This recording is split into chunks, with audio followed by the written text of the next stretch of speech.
To shape and space for level 6. To understand and use bearings. So we've got a ship or a plane going from A to B, B to C, C to D and D to E. What is the course from A to B to C to C to D? Right, in each case, every time you do a bearing you need a north. Now this should be done with a bit more accuracy than I'm doing, but every time that you change your course you should have a north. Okay? Right, so let's do from A to B. From A to B requires the angle in there, so I measure it round from north, always measure round from north, always measure clockwise, that's 125 degrees, so from A to B is a bearing of 125 degrees. The bearing from B to C, measuring always round from north in a clockwise direction, 64 degrees. So the bearing from B to C is 64 degrees. The bearing of C to D, so I need a new north line, and if I'm going to measure in a clockwise direction round from north, the protractor doesn't go quite far enough, so therefore I have to put the protractor around the other way, but appreciate that this is 180, 190, 200, 210, 217. So the angle round there is 217 degrees, therefore the bearing of C to D is 217 degrees. Now let's do the bearing from D to E. Every time you do a bearing you need a north, and you always measure round clockwise from north, but the protractor needs to be moved around the other way. Therefore you need to appreciate that down here is 180, straight over there is 270, so this is 280, 283 degrees. The bearing round there is 283 degrees. Measuring bearings always from north, always in a clockwise direction. To know and use the angle properties of an equilateral and isosceles triangle. So these are isosceles triangles. Why? Because they have two equal sides and two equal angles. Isosceles triangle, two equal sides, two equal angles. We don't know what the length of the sides are, we don't know what the angles are, but we do know those are equal and those are equal. Whereas in an equilateral triangle we know that all three sides are the same and all three angles are equal and they are each 60 degrees. Know the properties of equilateral triangles and isosceles triangles.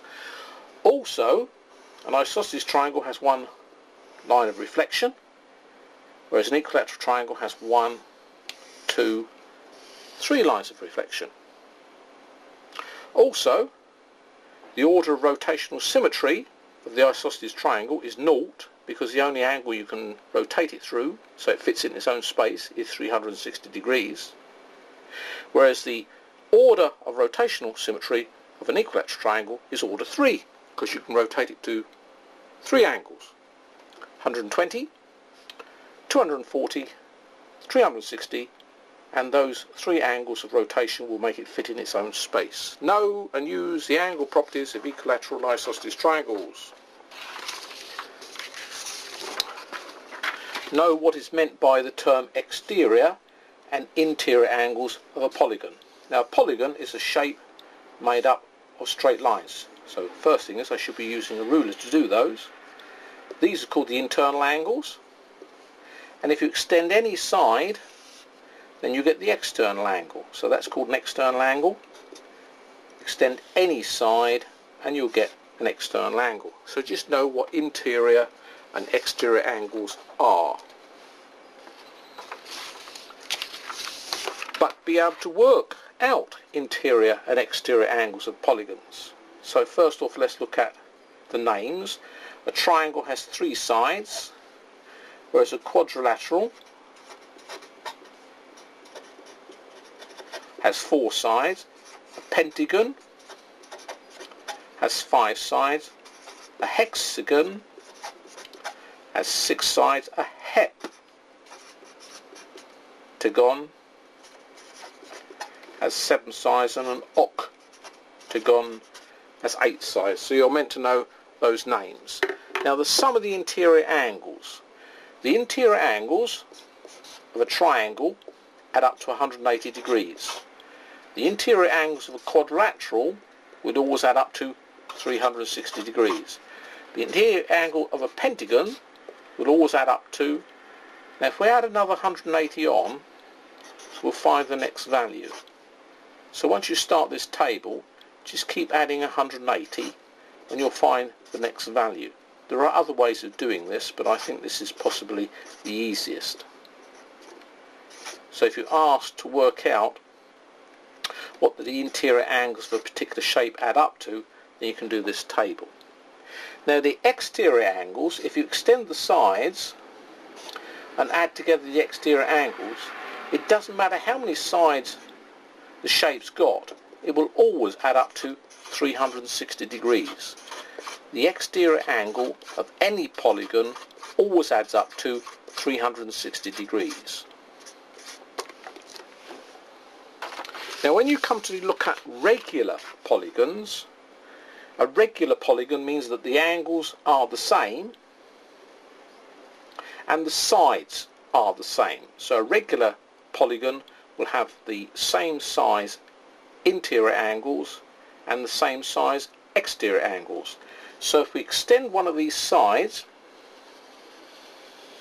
of this 1, 2, 3, 4, 5-sided shape, this pentagon, this angle can be worked out by doing 360 divided by 5, because the exterior angles of any polygon always add up to 360 degrees. So if you've got a pentagon, you've got 5 exterior angles and all the same. So this will work out the exterior angle of this shape of 72 degrees. Appreciating this is a straight line, we can do a little subtraction to work out the interior angle. So there's one way of working out the exterior and the interior angle of a regular pentagon. Another way would be to do your table and find that the interior angles add up to 540 and do 5 into 540 to give you that answer as well. Let's do that for a hexagon. If we extend any side, we'll find the exterior angle is there. The exterior angles always add up to 360. So if we work that out, we'll work out the exterior angle. Subtract that from 180, you work out the interior angle. Or use your table to find that the interior angles add up to 720 and do this calculation to work out the interior angle, finding the interior and exterior angle of regular polygons. Know the angle properties of parallel lines. We've got 2 lines here which will indicate like this. We know that they're parallel. And we can actually see equal angles. That is the same as that. That is the same as that. That is the same as that. That is the same as that. And there are other equal angles, but we need to know what they're called. So let's have a look at A equals E. A equals E, and they're called corresponding angles. They correspond. You've also got that B equals F, they're corresponding. D equals H, they're corresponding. C equals G, they're corresponding. Now let's look at D equals E. D equals E. One on one side of the line and the other one alternates onto the other side. They're called alternate angles. D equals E, alternate angles. C equals F, alternate angles. We've also got that A equals D. A equals D. Now that is the case whether you have parallel lines or just 2 lines crossing. These are called vertically opposite. Vertically opposite angles. So strictly speaking, they've got nothing to do with parallel lines at all.